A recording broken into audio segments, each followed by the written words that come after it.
Hello and welcome back to Friday Minis. Now, you've probably had a point of time when you wanted to buy an SD card, and now it seems that you've got more to consider than just the capacity of the card. In particular, the speed of the card now comes into play. In particular, there is a nice notation for this, and you might find yourself asking whether you want a class 4 card or a class 10 card. So what do these numbers really mean, and do you really need a fast card? Well, it turns out that the class number just tells you how fast the card works. For example, a class 4 card is actually guaranteed to have a minimum write speed of 4 megabytes per second. A class 10 card will have a minimum write speed of 10 megabytes per second. There are apparently 4 classes out there: class 2, class 4, class 6, and class 10. There's apparently also a different class notation called the UHS speed class, which has symbols that look like this. This just actually multiplies the number by 10. So a UHS class 1 card actually writes at 10 megabytes per second. So the question is, do you need a fast card? Well, it depends entirely on the device you're using it for. Now, without going into too much detail, I have always actually believed that cameras that record HD video require faster cards.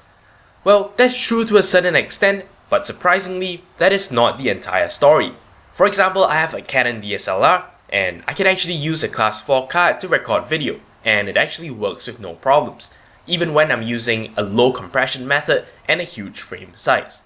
However, if you are a DSLR user and you have a habit of doing burst shooting, surprisingly, that is where the speed of a card actually really comes into play. So at first thought, it's actually surprising that, video actually doesn't require as much bandwidth as photos, but then you realize, well, the photos are really huge, especially if you're shooting RAW. This is of course just one example in the context of cameras, and in the interest of time, I'm not actually going to continue with more examples. So I realized I never really got around to making my main point of this particular video, so I'm just going to very quickly grab a camera and just, supplement this video.